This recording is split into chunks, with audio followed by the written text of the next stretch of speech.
Robotic surgery हो रही है, उसमें रिस्क क्या है और सक्सेस रेट अभी कितने हैं? रोबोटिक सर्जरी का success rate actually open surgery से भी बेटर है। रिस्क फैक्टर्स भी कम है। इसका रीज़न है कि शरीर को और छाती को चोट कम पहुंचती है। कि कहाँ तो पूरा कट किया, छाती की हड्डी काटनी पड़ी, ब्लीडिंग ज़्यादा हुई, कहाँ ये कट नहीं हुआ, अराउंड 8 मिलीमीटर के छेद हुआ, तो शरीर को इंजरी कम हुई। तो इसी वजह से रिस्क फैक्टर्स कम हो गए कि ब्लीडिंग कम हुई, इन्फेक्शन के चांसेस कम हो गए। किसी को डायबिटीज़ है तो उनका शुगर कंट्रोल करने की जब ज़रूरत पड़ रही है, तो ये अगर छाती पूरी कटी होगी तो शुगर बहुत ही स्ट्रिक्टली कंट्रोल करनी पड़ेगी और इन्फेक्शन के रेट बढ़ जाएंगे। ब्लीडिंग कम होगी तो हमें ब्लड ट्रांसफ्यूजन्स नहीं देनी पड़ेंगी। ज़्यादा ब्लड ट्रांसफ्यूजन के अपने साइड इफ़ेक्ट्स होते हैं। दर्द की दवाइयाँ कम देनी पड़ेंगी, फिजियोथेरेपी सेशंस कम रहेंगे, एंटीबायोटिक्स का यूज़ कम होगा। तो रोबोटिक्स सिर्फ ऐसा ही नहीं कि तकनीक में बेनिफिशियल है, उसके आउटकम्स, कॉम्प्लिकेशंस और अर्ली रिकवरी में बहुत ही डिफरेंट है ओपन एंड कन्वेंशनल सर्जरी से। रोबोटिक सर्जरी एक बहुत ही एडवांस सर्जरी प्रोसीजर है। इसमें कोई भी ऑपरेशन है, चाहे वो बाईपास ऑपरेशन है, चाहे वो वाल्व ऑपरेशन है, दिल के छेद का ऑपरेशन है, दिल के ट्यूमर का ऑपरेशन है, अनियमित गति का ऑपरेशन है, ये सारे ऑपरेशन बिना छाती की हड्डी काटे किए जा सकते हैं। इसमें पसलियों के बीच में छोटे छोटे छेद बनाए जाते हैं। अगर बाईपास ऑपरेशन करना है तो लेफ्ट साइड पे, और अगर वाल्व ऑपरेशन या ट्यूमर ऑपरेशन करना है तो राइट साइड पे। ये पसलियों में छेद बनाने से क्या होता है कि बॉडी को इंजरी बहुत कम है, छाती की हड्डी नहीं काटनी पड़ती, तो ब्लीडिंग कम होती है, मोस्टली पेशेंट को ब्लड देने की ज़रूरत नहीं पड़ती, पेन कम रहता है, आईसीयू में करीब 1 दिन ही रहना होता है, पूरा हॉस्पिटल स्टे ऑपरेशन के बाद 3 या 4 दिन में पेशेंट घर चले जाते हैं।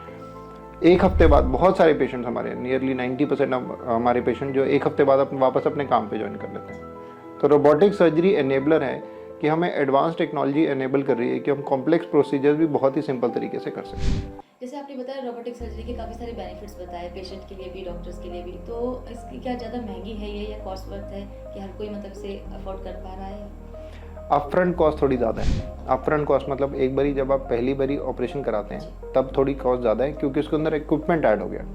पर ओवरऑल 2 महीने के अंतराल पे आप देखेंगे तो ये सस्ती पड़ती है, क्योंकि एक तो इंसान अपने हफ्ते 10 दिन में अपने काम पे चला जाता है, तो उसको 2 महीने की छुट्टी नहीं लेनी पड़ेगी, तो loss of man work hours नहीं होगा। दूसरा, एंटीबायोटिक की ज़रूरत कम पड़ेगी, पेन किलर की ज़रूरत कम पड़ेगी, फिजियोथेरेपी सेशंस की ज़रूरत कम पड़ेगी। तो ये सारी चीज़ें बचा के अगर हम 2 महीने में देखें, 2 महीने में इसलिए लेते हैं कि कन्वेंशनल सर्जरी का टाइम पीरियड है रिकवरी का 2 महीने, तो वो 2 महीने वर्सेज 1 हफ्ता देखेंगे तो अपफ्रंट कॉस्ट डेफिनेटली ज़्यादा है, पर 2 महीने के रन में कॉस्ट कम हो जाती है। फ्यूचर में ऐसी कौन सी कार्डियोलॉजिक टेक्निक है जो आपको लगता है कि ज़्यादा सक्सेसफुल हो सकती है, आपका एक्साइटेड है? अभी आर्टिफिशियल इंटेलिजेंस बहुत ही तेज़ी से आ रही है, including heart surgery, cardiotherapeutics, including diagnostics में भी। आर्टिफिशियल इंटेलिजेंस हमारी हैंड मूवमेंट्स को स्टडी कर रही है, पेशेंट की बॉडी एनाटॉमी को स्टडी कर रही है। इससे ये हो सकता है कि आने वाले टाइम में हमारी सर्जरी करना और भी ईजी हो जाए और भी प्रिसाइज हो जाए, कि पेशेंट को जो भी प्रॉब्लम है उसके लिए हम डिसीजन भी बहुत ही एडिक्वेटली ले सकें कि इनको सिर्फ बाईपास की ज़रूरत है, हाइब्रिड प्रोसीजर की ज़रूरत है, कहाँ पे स्टेंट कर सकते हैं। अभी इंट्रावास्कुलर अल्ट्रासाउंड्स भी आ गए, ऐसी तकनीक भी आ गई हैं जिनमें कि हम कैल्शियम को तोड़ के उसके अंदर स्टेंट किया जा सकता है। तो बहुत सारी डिफरेंट टेक्निक्स हैं, आने वाले टाइम में और भी इम्प्रूव होंगी। एक कॉम्प्लिकेटेड सर्जरी में रोबोट क्या हेल्प, सर्जन की क्या हेल्प करता है?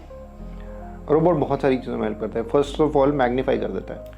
जो हम नॉर्मल आंखों से देखते हैं या हम सर्जिकल लूप्स लगाते हैं, तो जब हम सर्जिकल लूप लगाते हैं तो 4 या 5 गुना मैग्नीफिकेशन होती है, तो रोबोट उसको 10 गुना मैग्नीफाई कर देता है। छोटी सी अराउंड 2 मिलीमीटर की आर्टरी 2 सेंटीमीटर की दिखने लगे, तो उसके ऊपर जो काम करने की प्रिसीजन है वो बढ़ जाएगी। दूसरा, इंस्ट्रूमेंट्स बहुत छोटे छोटे होते हैं और वो शरीर के अंदर जाके ऑपरेट कर सकते हैं, तो हमारी फिंगर्स से नियरली 1/5 मोटाई के इंस्ट्रूमेंट्स होते हैं, तो वो चीज़ों को बहुत ही बारीकी से पकड़ सकते हैं।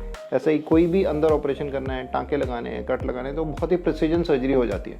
तो सर्जन्स को ये मदद मिलती है कि एक तो छाती के ऊपर झुक के, मतलब मरीज़ की छाती के ऊपर झुक के कंटिन्यूसली काम नहीं करना पड़ता, तो थकान कम होती है। जब थकान कम होगी तो एफिशिएंसी बढ़ जाएगी, तो ये सर्जन्स को फ़ायदा रहता है। पेशेंट्स को ये फ़ायदा रहता है कि उनके अंदर इंजरी कम है और सेफली सर्जरी हो जाती है।